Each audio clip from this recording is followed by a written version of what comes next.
La realidad en el centro, el podcast semanal de Ceres. Daniel Superviel e Ignacio Munyo, junto con el equipo de Ceres, analizan todo lo que pasó en nuestro centro de estudios. Todas las semanas, una ventana a los temas que importan.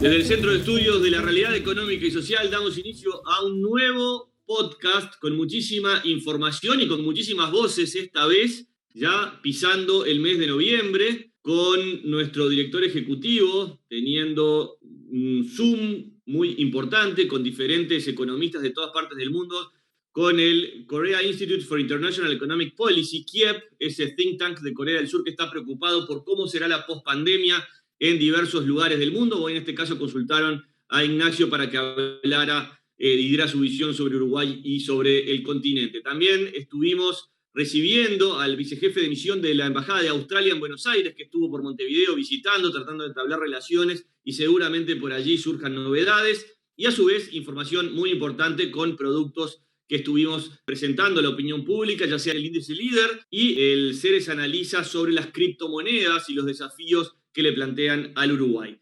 Pero no quiero seguir hablando, le doy las buenas tardes al director ejecutivo de Ceres, Ignacio Munyo, para que nos cuente un poco de qué fue ese Zoom con Corea del Sur, con este centro tan importante que es KIEP.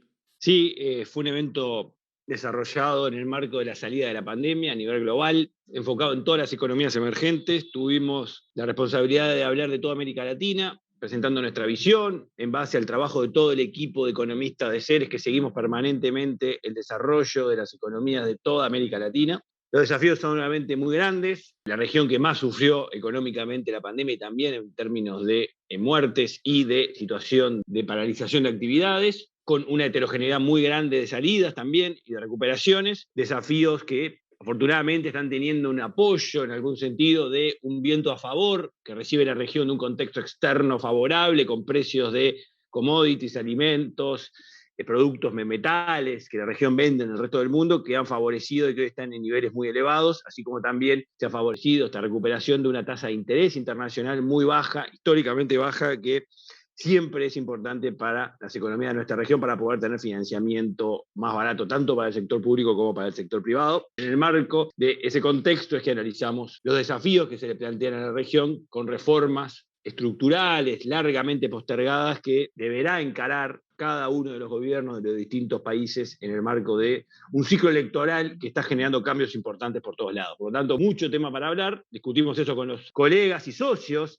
de Corea, el principal think tank de Corea, realmente un monstruo de más de 600 personas que en esta ocasión organizó este seminario. Bien interesante, Corea del Sur, hoy por hoy muy de moda por lo que son su producción audiovisual, su música, y con enorme impacto en las generaciones más jóvenes por los productos culturales que salen de ese país. Bueno, Corea del Sur y Uruguay conectados a través de Ceres y este think tank KIEP. Pero le voy a dar la entrada también a Martín Alesina, quien viene siguiendo junto a otros economistas de Ceres la evolución de la economía. Un índice líder de Ceres que da por séptimo mes consecutivo un alza, un crecimiento de la economía, perspectivas favorables. Martín, buenas tardes, te pido que hagas un breve comentario sobre los resultados. Buenas tardes, Daniel. Así es, séptima suba consecutiva del índice líder. Y eso muestra que la recuperación de la actividad es firme, la tendencia es firme a la recuperación y que de la mano de la recuperación sanitaria, la economía sigue esa tendencia que por séptimo mes consecutivo con el índice líder vemos que sube.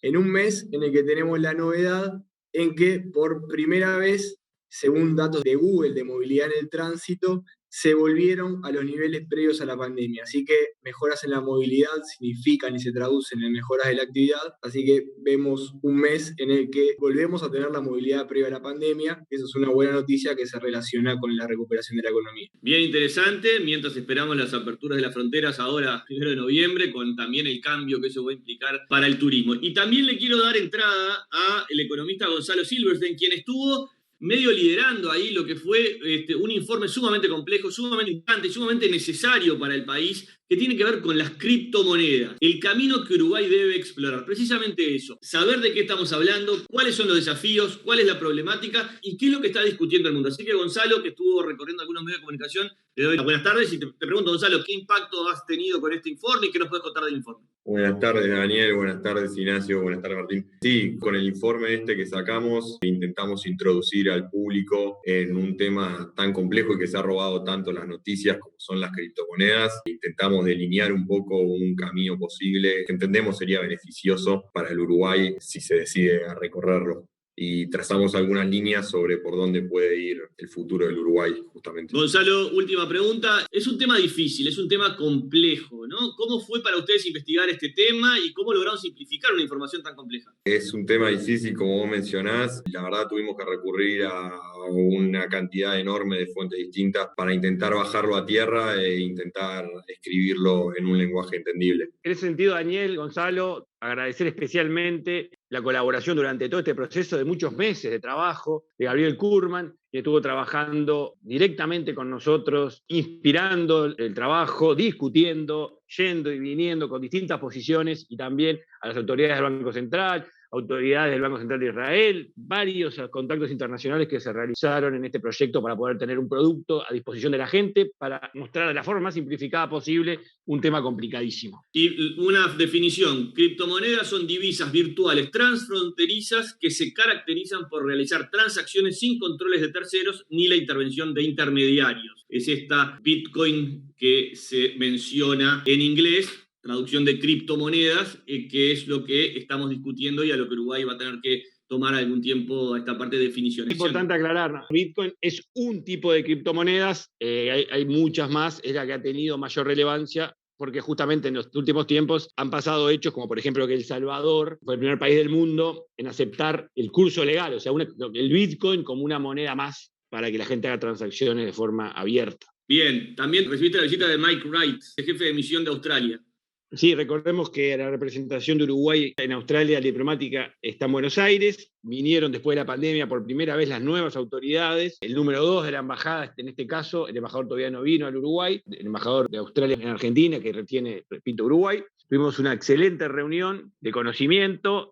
Está haciendo sus primeros contactos en Uruguay, se reunió con autoridades de gobierno. Nosotros compartimos reflexiones sobre la pospandemia en Uruguay, los desafíos de reformas que hay, el modelo australiano, cómo Australia logró en los 90, principios de los 2000, profundas reformas a nivel de inserción internacional, a nivel de empresas públicas, a nivel de distintas áreas para mejorar la productividad. Y en ese sentido, acordamos en tener un contacto permanente para contactarnos con la Productivity Commission, que es una institución australiana, que es público-privada, que depende en parte del gobierno, que tiene representación de todos los partidos y de todas las fuerzas vivas del país, y que tiene como misión generar líneas de investigación, generar políticas estructurales de largo plazo que trasciendan a los gobiernos de turno, y ha sido muy exitosa en los últimos 30 años en Australia para procesar cambios que el país necesitaba y que lo ha logrado con éxito porque se ha mantenido más allá de los cambios de gobierno y ha generado que Australia sea un ejemplo en muchos aspectos de crecimiento y desarrollo. Por lo tanto, un muy importante contacto con un tema relevante para el país